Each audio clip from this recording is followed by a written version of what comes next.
नमस्कार, मैं अंजनी कुमार। लोकसभा चुनाव बहुत नज़दीक है और ऐसे में जो उत्तर प्रदेश की राजनीति है उसकी पूरे देश में चर्चा हो रही है। और चर्चा इसलिए हो रही है कि यूपी के जो लड़के हैं वो एक साथ हो गए हैं। और एक साथ क्यों हुए हैं? मोदी को हराना तो है ही, साथ में मुसलमान का वोट भी एक साथ लेना है, इसलिए एक साथ आए। अब ऐसे में जो उत्तर प्रदेश के लोग हैं वो क्या चाह रहे हैं, क्या सोच रहे हैं? क्या नरेंद्र मोदी का जो तीसरा टर्म है वो आने वाला है या फिर इस बार सत्ता परिवर्तन होगा? ये सब हम जानेंगे। आइए शुरुआत करते हैं। सर, क्या शुभ नाम हुआ? मेरा नाम चंदन कुमार पांडे है। मैं वाराणसी उत्तर प्रदेश से हूँ। पांडे जी कांग्रेसी हैं? नहीं, कांग्रेसी नहीं हूँ। मैं राष्ट्रवादी हूँ, देशवादी हूँ, देश के साथ हूँ। नहीं, मेरा मतलब ये था कि एक ज़माने में कांग्रेस में एकदम पंडितों की पार्टी कही जाती थी, तो इसलिए हमने पूछ लिया। अच्छा, एक बात बताइए, उत्तर प्रदेश के रहने वाले हैं तो क्या लग रहा है? यूपी के लड़के जो हैं एक साथ आ चुके हैं। मोदी जी का अस्तित्व इस बार कह रहे हैं कि एकदम खतरे में है, उनको निपटा देना है। कैसे देखते हैं आप लोग? देखिए अंजनी भाई, आप तो वरिष्ठ पत्रकार हैं, पूरे देश में आप घूमते रहते रहे हैं, उत्तर प्रदेश में भी गए होंगे। ये दो लड़कों की जो जोड़ी का ये जो नारा दिया जा रहा है ये नई बात नहीं है। मैं आपको 2022 में ले जाना चाहता हूँ। यही दो लड़कों की जोड़ी, दो लड़कों की हसीन जोड़ी, लखनऊ में रोड शो किया था इन लोगों ने। बस के ऊपर हाथ हिलाया था और बोला उस समय भी था कि नरेंद्र मोदी और योगी की सरकार को उखाड़ फेंकेंगे। लेकिन सबसे बड़ा सवाल है, उत्तर प्रदेश देश का सबसे बड़ा सूबा है और राजनीतिक मायने से भी बहुत ज्यादा महत्वपूर्ण है, क्योंकि ये माना जाता है कि दिल्ली की सत्ता के लिए लखनऊ से रास्ता बनता है। आज अखिलेश यादव या राहुल गांधी क्यों नाकाम होते हैं उत्तर प्रदेश में? अखिलेश यादव 2012 में आए थे सत्ता में उत्तर प्रदेश की, तब उसके पहले ये मायावती की सरकार थी, तो उस सरकार के विरोध में इन लोगों ने अखिलेश को चुना था कि ये पढ़ लिख के आए हैं, ये विदेश से पढ़ के आए हैं, ये कुछ अलग करेंगे, कुछ अलग दिशा देंगे। सभी वर्गों ने इनको वोट किया। ये कुछ अलग करने के बजाय अपने पिता से भी दो हाथ आगे निकले। इस मायने में अभी देखिए 56 जब उत्तर प्रदेश लोक सेवा आयोग की वैकेंसी आती थी, उसमें रिजल्ट आते थे, 56 एक ही जाति के लोग आते थे। मैं ये नहीं कहता अखिलेश जी बहुत ज्यादा जातिवाद करते थे, लेकिन जब सभी वर्गों ने वोट दिया तो क्यों यादव यादव यादव? सबसे बड़ी नाकामी इनकी यही रही। अपराध ये कहते हैं अखिलेश जी कि हमने 100 दिया, बाहर से विदेश से हमने पुलिसिंग कराई, उसका नक्शा बनवाया कि पुलिस 2 मिनट में हर थाने में हर स्पॉट पे पहुंच जाए जहां की घटना हो रही है। लेकिन क्या ये जिस तरह से योगी जी ने जीरो टॉलरेंस से रोका है अपराध को, क्या ये रोक पाए थे? अतीक अहमद थे उस समय, मुख्तार अंसारी थे। तो ये दो लड़कों की जोड़ी देख के तो जनता वोट देगी नहीं, जनता तो काम देख के देगी ना। जनता तो विकास कार्य देख के देगी वोट ना। सैफई महोत्सव होता था। ठीक है सर, सैफई महोत्सव पे बात करेंगे। आपका शुभ नाम सर? मेरा नाम रजनीश कौशिक है। कहाँ के रहने वाले हैं? मैं अध्यक्ष हूँ राष्ट्रीय भारतीय शिक्षा परिषद का। मैं दिल्ली का रहने वाला हूँ। दिल्ली में ही रहता हूँ मैं, मेरा जन्म यहीं दिल्ली में ही हुआ है। ठीक है, ये उत्तर प्रदेश से हैं जहाँ से दिल्ली तक का रास्ता बनता है और आप दिल्ली में है जहाँ तक लोगों को आना है। जी। अब यहाँ आने के लिए दो लड़के जो हैं एक साथ हो गए हैं जी। क्या लग रहा है? जो एक साथ हो गए हैं, अब मोदी जी को हराना इतना जरूरी हो गया था कि एक दूसरे के धुर विरोधी 2 महीना पहले भी कहा था अखिलेश यादव ने कि कांग्रेस पार्टी बहुत ही चोर पार्टी है, उससे सतर्क रहना, बच के रहना। ये क्यों इतना आपस में क्लोज हो गए मोदी जी के कारण? देखिए मैं बता रहा हूँ, अब से नहीं, पिछले 35 साल से भारत की जो राजनीति है वो 2 ध्रुवों में बटी हुई है। 2 ध्रुव मैं किस लिए कह रहा हूँ? क्योंकि गठबंधन पॉलिटिक्स कोई आज नई नहीं है। जब अटल बिहारी वाजपेयी के नेतृत्व में पहली बार भारतीय जनता पार्टी की सरकार बनी थी तो वो एनडीए की सरकार थी। उन्होंने एनडीए गठबंधन बनाया और कांग्रेस ने यूपीए गठबंधन बनाया। तो गठबंधन राजनीति बहुत पुरानी है।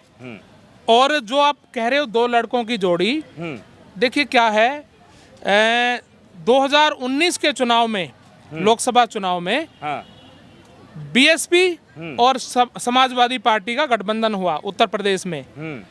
और उस गठबंधन ने भारतीय जनता पार्टी को उत्तर प्रदेश में करारी टक्कर दी। तो गठबंधन पॉलिटिक्स आज की एक अनिवार्यता है। भारतीय जनता पार्टी भी गठबंधन पॉलिटिक्स कर रही है और इंडिया टीम के जो पार्टियां हैं वो भी गठबंधन सर, गठबंधन दोनों ही लोग कर रहे हैं। तो गलत क्या है? कुछ ठीक गलत नहीं है। गलत नहीं है, लेकिन ये जो दो लोग एक दूसरे को गालियां देते थे, एक दूसरे को उल्टा सीधा कहते थे, वो आपस में क्यों जुड़े? कारण क्या है जुड़ने का? देखिए देखिए, ये आप राजनीति में इसे गाली देना नहीं कहेंगे। नीतीश कुमार को अब से 15 दिन पहले, हम जुड़ने का कारण पूछ रहे हैं, जुड़ने का कारण पूछ रहे हैं, जुड़े क्यों? पहले तक भारतीय जनता पार्टी के नेता सम्राट चौधरी और विपक्ष के नेता जो उनके सिन्हा, वो पूरी भरपूर गालियां देते थे, पानी पी पी कर कोसते थे। अब उनके साथ सरकार बना ली तो अब वो कहते हैं माननीय नीतीश जी। सम्राट चौधरी क्या कहते हैं उनको? माननीय नीतीश जी। पहले उनको कहते थे पलटू राम, कभी कहते थे इनका तो डीएनए खराब है। मोदी जी ने एक बार कहा था कि डीएनए ही खराब है नीतीश कुमार का। तो राजनीति में क्या है, कोई ना परमानेंट दोस्त होता ना कोई दुश्मन होता है। हाँ। इसलिए मतलब मूर्ख जनता ही है। देखिए देखिए, कुल मिला के मूर्ख जनता है। देखिए मोदी जी भी ऐसा करते हैं। अब जम्मू कश्मीर में जिस पीडीपी को कोस कर भारतीय जनता पार्टी चुनाव लड़ी, बहुमत नहीं मिला किसी को भी, उसी पीडीपी से बातचीत करके और एक सरकार बना ली, गठबंधन की सरकार। हाँ। और 3.5 साल तक सरकार चलाई। ठीक है। जब देखा, यूपी के ये लड़के कामयाब होंगे मोदी जी को रोकने में? देखिए बिल्कुल बिल्कुल, देखिए क्यों कामयाब होंगे मैं बता रहा हूँ।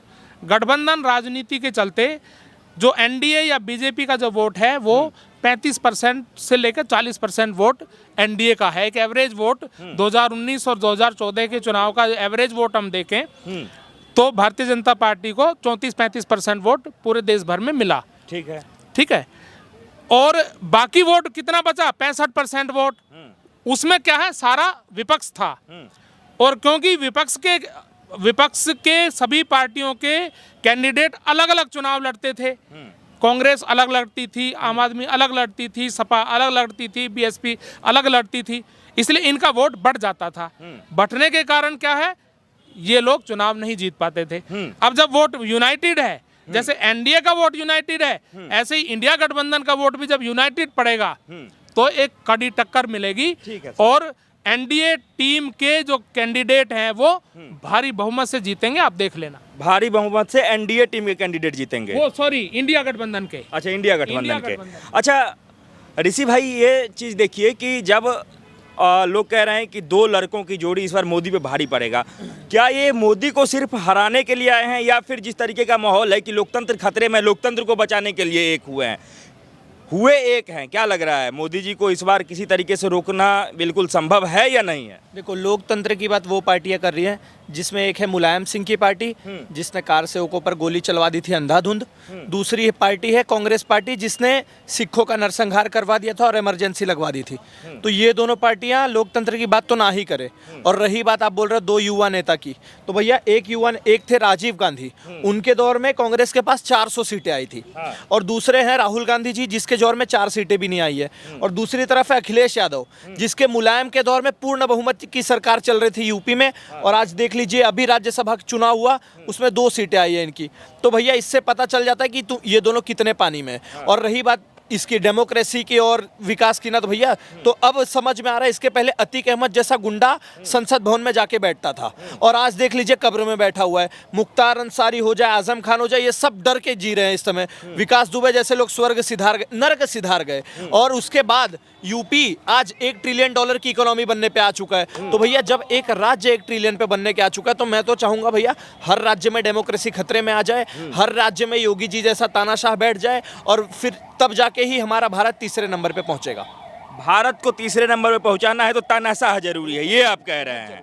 अच्छा सर, आप चूंकि उत्तर प्रदेश से हैं, राहुल गांधी को करीब से जानते भी हैं, अब जो जहां से वो चुनाव लड़ रहे थे, चूंकि स्मृति ईरानी जो हैं वो वहां से विजयी हैं, अब इस बार लोग कह रहे हैं कि वो टक्कर दे पाएंगे कि नहीं दे पाएंगे स्मृति ईरानी को, या फिर स्मृति ईरानी पे भारी पड़ पाएंगे। राहुल गांधी के इस पॉलिटिक्स को लेकर के कैसे देखते हैं आप? क्योंकि वो प्रधानमंत्री का एक चेहरा है, लोग उनको भावी नेता मान रहे हैं, देश का भविष्य मान रहे हैं। देखिए, राहुल गांधी के बारे में मैं बता रहा हूं, इतनी ज्यादा अपरिपक्वता है उनके में।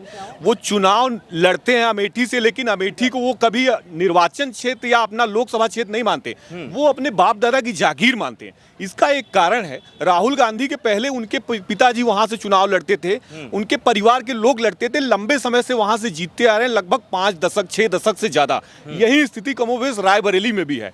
लेकिन अब मैं बताता हूं, नरेंद्र मोदी पिछले 2 बार से सांसद है, केवल 10 साल से सांसद है वाराणसी में। वाराणसी मेरा होम टाउन है, मैं वाराणसी का हूं, पैदा हुआ हूं। वाराणसी का आप स्थिति आज जाके देख लीजिए अंजनी जी, अभी चुनाव में आप जाएंगे, और अमेठी रायबरेली के जाके देख लीजिए। छोटे छोटे जिले हैं, बताओ, सुपर पावर यूपीए की सरकार 10-10 साल 60-60 साल, रायबरेली की तस्वीर नहीं बदली, अमेठी की तस्वीर नहीं बदली। क्यों? क्योंकि राहुल गांधी जाते थे सफारी गाड़ी में, फ्लीट के साथ जाते थे चुनाव में, और चुनाव के दिन भी वो नहीं जाते थे। राहुल गांधी की फ्लीट अमेठी में जाती थी, सुल्तानपुर से होते हुए ऐसे हाथ हिला के निकल जाते थे, राहुल बाबा आ गए। तो क्या अमेठी की जनता इनका कर्जा खाई हुई कि आपको बार बार देगी? इसीलिए जिता दिया स्मृति ईरानी को, क्योंकि वो जनता है। उसने देखा कि अरे यार, वाराणसी में तो नरेंद्र मोदी 10 साल में काया पलट हो गया, रोपवे आसमान से चलने जा रहा है, एयरपोर्ट, गलियां, सीवर, बिजली, सब कुछ, बिजली कटती नहीं वहां पे, आप जाके देखिए।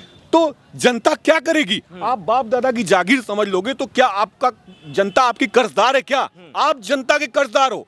बेइज्जती रही। राहुल गांधी चुनाव हारे, अभी फिर वो 5 साल से नहीं गए हैं, सुनने में आ रहा है फिर अमेठी जा रहे हैं, तो फिर वही स्थिति होने वाली है। रायबरेली से सुन रहा हूं कि प्रियंका गांधी लड़ेंगी, क्योंकि सोनिया गांधी। रायबरेली में जाके देखिए, बनारस की तुलना रायबरेली से कर लीजिए, पूरी सरकार थी कांग्रेस पार्टी की यूपीए की, क्यों नहीं हो पाया रायबरेली में? इनकी सोच है परिवारवाद की। अखिलेश जी भी इसीलिए हारे, कन्नौज से डिंपल यादव हार गई सुब्रत पाठक से, यही सोच है इन लोग की। ये सोच है कि हम तो बड़े परिवार से आते हैं, हम जाए चाहे ना चाहे, जनता जिए चाहे मरे, हमें तो जीतना है। तो जनता उत्तर प्रदेश की अब जान चुकी है। अब देखिए बदलाव हो रहा है, बड़े बड़े नेता हार जा रहे हैं, बड़े बड़े नेता। अभी देखा होगा आपने, धर्मेंद्र यादव को 2 जगह से टिकट मिला है, एक आजमगढ़ से मिला है, एक कन्नौज से मिला है।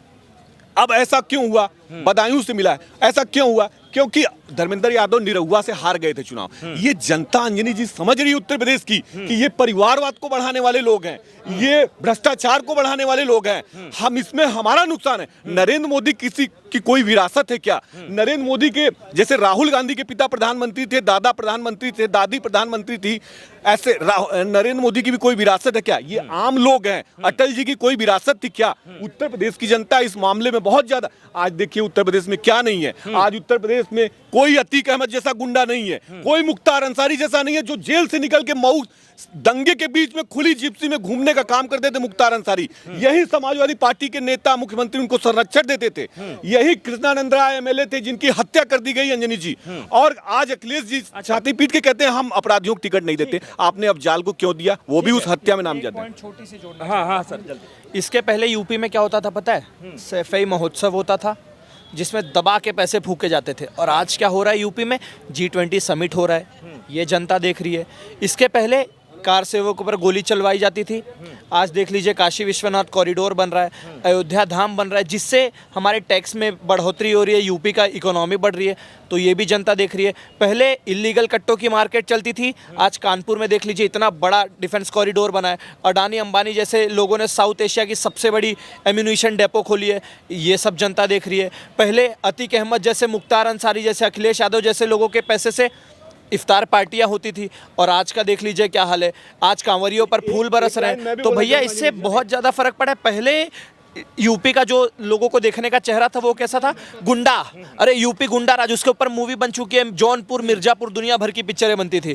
और आज देख लीजिए यूपी बड़ा बड़ा निवेशक चाहता है कि भैया मुझे यूपी में थोड़ी सी जगह मिल जाए। देख लीजिए नोएडा में, सबसे मोस्ट डेवलप्ड सिटीज में नोएडा का नाम आ रहा है, उसके बाद ये भी बन रहा है फिल्म सिटी। तो भैया जहाँ विकास होगा, हाँ बिल्कुल, आप ये याद रखिए। अच्छा एक बात देखिए, ये बहुत, एक तो लोकतंत्र है, ये खुशी की बात है, लेकिन लोकतंत्र है ये दुख की बात इसलिए है कि कोई जनता 5 साल तक अपने लोकसभा क्षेत्र में ना जाए और उसके बाद जो है जनता उसे वोट ना दे, तो वो जाके कह दे कि दारू पी करके जो है यहाँ के लोग जय श्री राम उत्तर प्रदेश के लोग करते हैं। मतलब जनता को क्या समझ के रखे हैं नेता लोग? क्या लग रहा है इतने दिनों से राहुल गांधी अपने क्षेत्र में नहीं गए, इस बार जो है वो अपने क्षेत्र में जाके जीत पा सकते हैं? जीत मिलेगा उनको स्मृति ईरानी के टक्कर में? देखिए, आपके सवाल का मैं जवाब दूंगा, लेकिन उससे पहले मैं कुछ मुद्दे हैं मेरे वो उठाना चाहता हूँ। 2014 और 2019 में मोदी जी की सरकार ने, भारतीय जनता पार्टी ने अपने चुनाव घोषणा पत्र में कुछ गारंटियां दी थी, कुछ वादे किए थे। हाँ। उन वादों पे मैं पहले बात करना चाहूँगा। मोदी जी ने चुनाव घोषणा पत्र में वादा किया था कि हम 2022 तक किसानों की आमदनी दुगनी कर देंगे। आज मोदी जी टीवी पर गारंटी की ऐड चला रहे हैं। क्या ये गारंटी उन्होंने पूरी की? नहीं हुई ये गारंटी पूरी।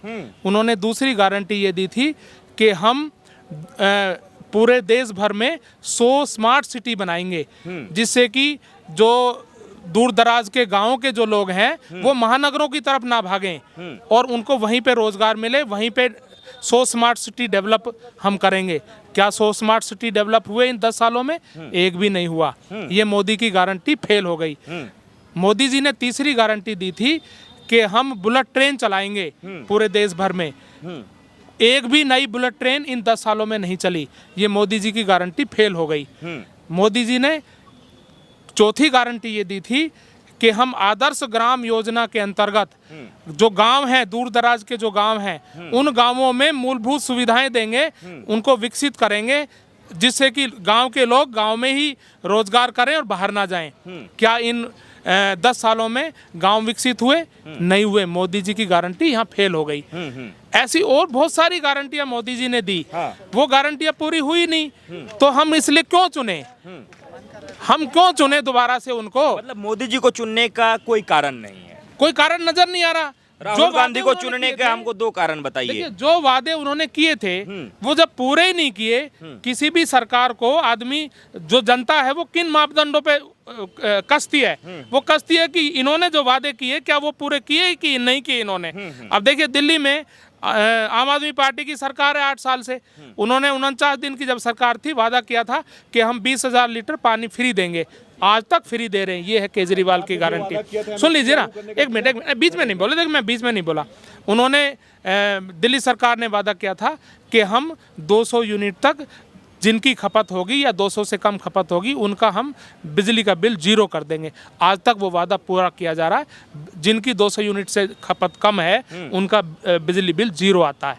ये है केजरीवाल की गारंटी। उन्होंने कहा था हम सरकारी स्कूलों को सुधार देंगे, उनमें अच्छी एजुकेशन मिलेगी और प्राइवेट स्कूलों के तुलना में भी बहुत अच्छी एजुकेशन मिलेगी। केजरीवाल की गारंटी से याद आता है सर, केजरीवाल की गारंटी से याद आता है कि उन्होंने कहा था कि हम अपने बच्चों की कसम खाते हैं, हम कांग्रेस से कभी नहीं मिलेंगे। वो गारंटी तो याद दिलवा दीजिए एक बार केजरीवाल। ये केजरीवाल की कोई गारंटी नहीं थी। गारंटी होता डेवलपमेंट वर्क की गारंटी होती है। ये क्या हम ये डेवलप करेंगे, ये हम सुविधाएं देंगे, ये हम लोगों के लिए काम करेंगे। उनमें कोई भी आप वो क्वेश्चन उठाइए कि उसमें पीछे हटे हो। मोदी के गारंटी को लेकर के बात होता है कि देश विफल रहा है। जो उन्होंने कहा था 2 करोड़ रोजगार, वो सब नहीं मिल रहा है। तो फिर मोदी जी ऐसा क्या कर रहे हैं कि 400 पार का एक लहर बना रहे हैं देश में? देखो, 2014 में भी इन्होंने क्या बोला, ये तो चाय वाला है, क्या प्रधानमंत्री बनेगा? चाय वाला बोलते 282 सीट आ गई। उसके बाद 2019 में क्या बोला, चौकीदार चोर है राफेल पे, और जाके 6 बार माफी मांग के आए राहुल गांधी जी। 303 सीट आ गई। अब इन्होंने पनौती बोल दिया है तो 400 पार तो पक्का। और ये अभी बात कर रहे थे केजरीवाल ने ये कर दिया, वो कर दिया। 200 की गारंटी पे बात करना है। केजरीवाल ने गारंटी दी थी सबको पानी फ्री दूंगा। मैं ईस्ट दिल्ली में रहा हूँ कुछ दिनों तक, ऐसा एक भी घर मैंने नहीं देखा जो पानी खरीद के ना पीता हो। तो ये है केजरीवाल की गारंटी। केजरीवाल ने बोला था बहुत रोजगार बांटूंगा, बहुत रोजगार बांटूंगा। अभी डीटीसी बस में से लगभग 70,000 लोगों को निकाल दिया गया। ये है केजरीवाल की गारंटी। आए दिन मैं देखता हूँ यहाँ पे सिविल डिफेंस वाले आके रो रहे होते हैं कि भैया हमारी पगार नहीं मिली, हमें नौकरी से कट कर दिया जा रहा है। ये है केजरीवाल की गारंटी। इन्होंने बोला था लंदन पेरिस बना दूंगा दिल्ली को। जब पानी ये जल भरा हुआ था तो सही में इसको वेनिस बना दिया था इटली का। हर तरफ सिर्फ नदियां ही दिख रही थी। ये है केजरीवाल की गारंटी। मोहल्ला क्लिनिक खोल दूंगा। मोहल्ला क्लिनिक खोला किसके लिए? बेवड़े लोगों के लिए। वहाँ पे कुत्ते सो रहे हैं, वहाँ पे भैंसे और गाय जाके बैठी है। ये है केजरीवाल की गारंटी। तो भैया केजरीवाल के ऊपर सिर्फ एक चीज़ कहना चाहूँगा, राम राज्य में दूध मिलता था, कृष्ण राज्य में घी। केजरीवाल राज्य में दारू मिला, वो भी एक पे एक फ्री। और अगर इतने ईमानदार होते ना भैया, तो आज तक चाहे मनीष सिसोदिया हो, चाहे सत्येंद्र जैन हो, चाहे संजय सिंह हो, अभी तक किसी को बेल नहीं मिली। सब जाके वहां पे फिजियोथेरेपी करवा रहे हैं, वो भी बच्चों के रेपिस्ट से। ये है केजरीवाल की गारंटी। और अगर मोदी ने गारंटी दी थी भैया, तो अब जाके देख लो, 370 हट गई, ये है मोदी की गारंटी। ट्रिपल तलाक हट गया, ये है मोदी की गारंटी।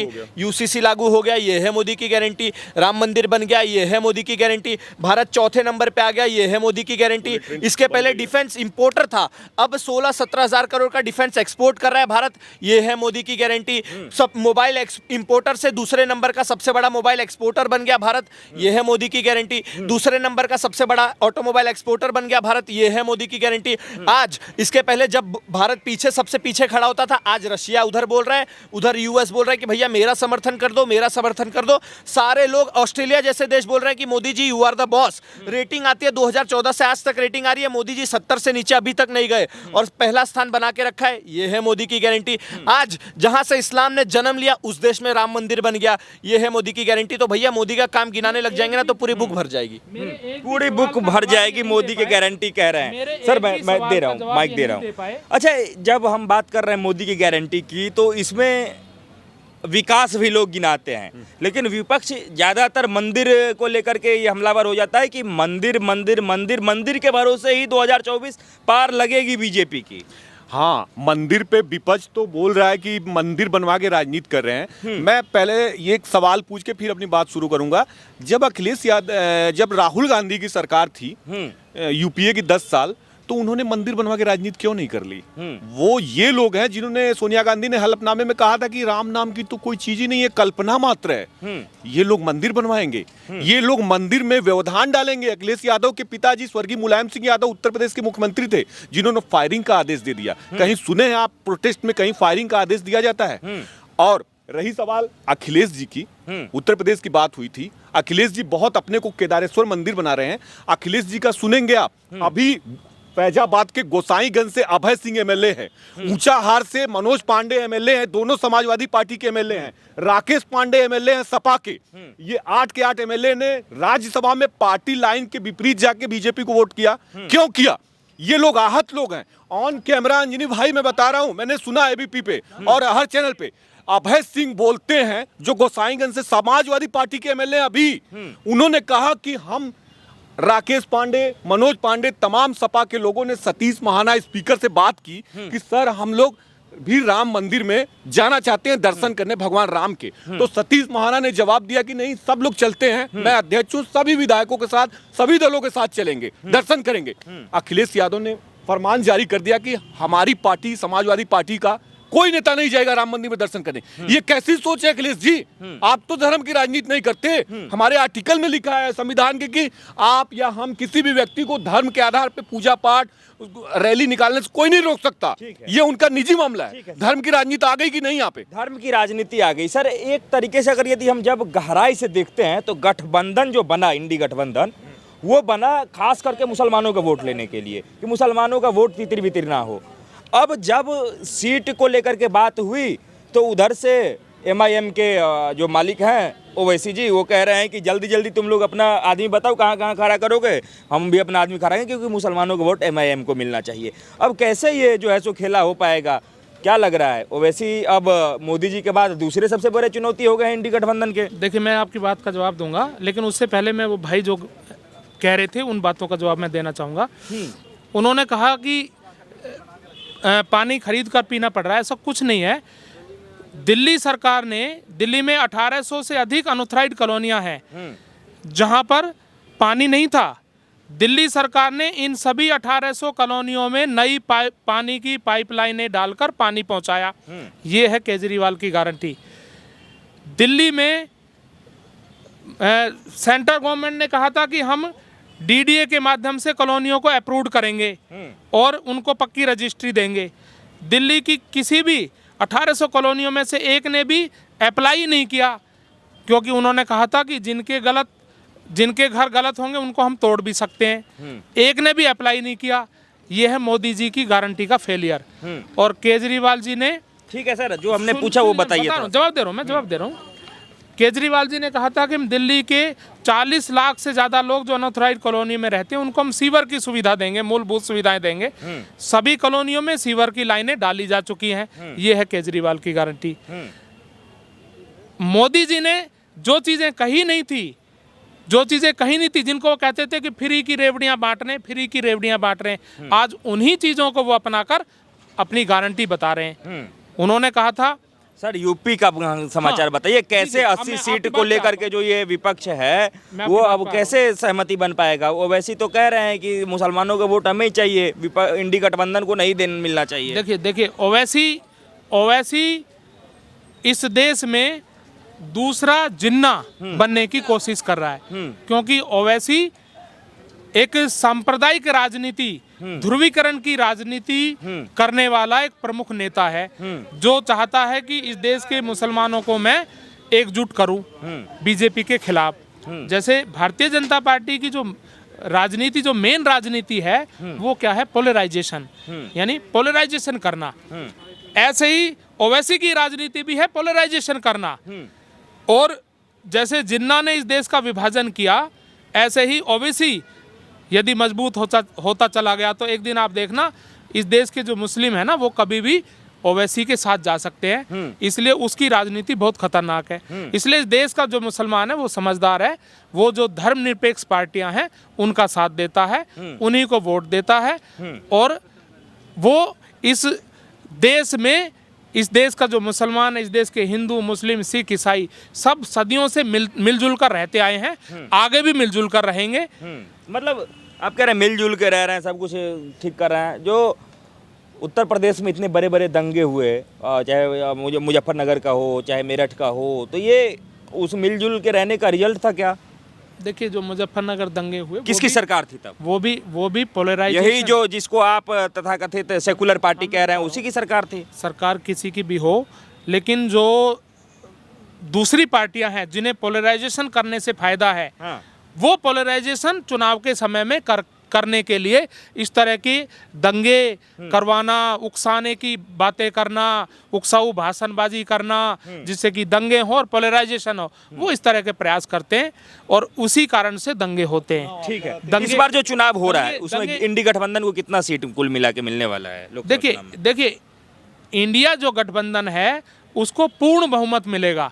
मोदी जी की तरह 400 पार या ऐसे बड़ी बड़ी बातें इंडिया गठबंधन नहीं करता। इंडिया गठबंधन को पूर्ण बहुमत मिलेगा और उसकी सरकार 2024 में बनेगी। आप देख लें, बहुमत मिल रही है सर इंडी गठबंधन को। आप लोग हल्ला कर रहे हैं 400। ये भ्रम में इनको जीने की आदत है। ये बहुमत इनको हर बार मिलता है। 2014 में भी अखिलेश जी ला रहे थे, 19 में भी ला रहे थे, 22 में भी ला रहे थे। दरअसल मैं बताऊं, जो दंगे की बात हुई, कैराना में एक समय था कि कैराना में हिंदू वहां से घर छोड़ के भाग रहे थे। नाहिद हसन जो एमएलए था वो आरोपी था उसमें।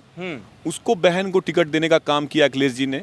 उनको नहीं दे पाए तो बहन को दिया, करेगा वहीं लोकसभा के लिए। अफजाल को दिया, जिनके भाई मुख्तार मऊ में दंगा के दोषी हैं। दंगाई को तो चुनाव आप लड़ाते हो, प्रश्रय तो आप देते हो, हाथ तो आप मजबूत करते हो।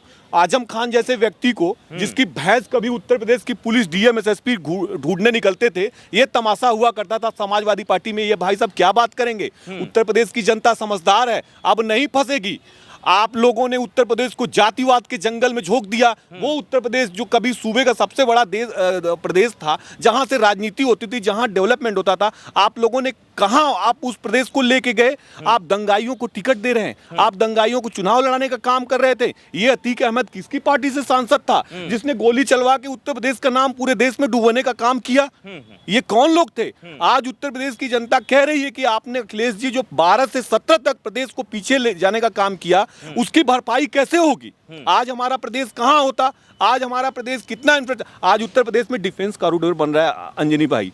आज उत्तर प्रदेश में कानपुर, आगरा, नोएडा में मेट्रो चल रही है, रोपवे चल रहा है, इंडस्ट्रियां लग रही है। अभी बनारस में अमूल की फैक्ट्री लगी। ये लोग क्या कर रहे थे? ये बाप और अपने परिवार के लोगों को, इनके परिवार के ही जिला पंचायत अध्यक्ष, इनके परिवार के ही एमएलए, ये परिवारवाद को एक परिवार में समेट दिया पूरे प्रदेश को आपने। ठीक है सर, अब कहाँ है? अब परिवारवाद तो अब नहीं है। होता तो करते, राहुल गांधी अध्यक्ष बनते। खैर नहीं, एक सवाल मेरा आखिरी है। हाँ। मैं, कांग्रेस पार्टी इतने दिन से देश में शासन कर रही है, अखिलेश जी मुसलमानों को इन्होंने इतना यूज किया, दोनों दलों ने, एक भी मुसलमान को कभी प्रधानमंत्री बनाया? जब मनमोहन सिंह को बनाया तो क्या आप मुसलमान को नहीं बना सकते थे? केवल उपराष्ट्रपति राष्ट्रपति ही बनाओगे आप? कोई पावरफुल मुख्यमंत्री बनाया आपने? प्रधानमंत्री क्यों नहीं बनाया? किसी प्रदेश का मुख्यमंत्री मुसलमान को क्यों नहीं बनाती कांग्रेस पार्टी? मैं सवाल पूछना चाहता हूं, इन्हीं से पूछना चाहता हूं। नहीं, अब ऐसे नहीं होगा कि अब किसी को बना दीजिए किसी को, ऐसे तो धर्म वाली बातें। खैर हम लोग काफी 5 सेकंड का समय दे दीजिए लास्ट में।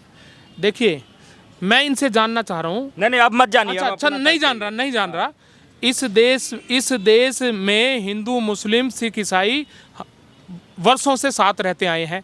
क्या इस देश के मुसलमानों को भारतीय जनता पार्टी की सरकार देश से बाहर निकाल देगी? ऐसा कोई कानून क्या लेके आने वाली है कि देश से बाहर निकाल देंगे? वो इस देश में ही रहने हैं, तो सब मिलजुल कर रहेंगे तो देश का विकास अच्छा होगा, देश और तेजी से आगे बढ़ेगा। यदि दंगे होते रहेंगे, यदि आपस में लड़ते रहेंगे, तो क्या देश का विकास होगा? नहीं होगा।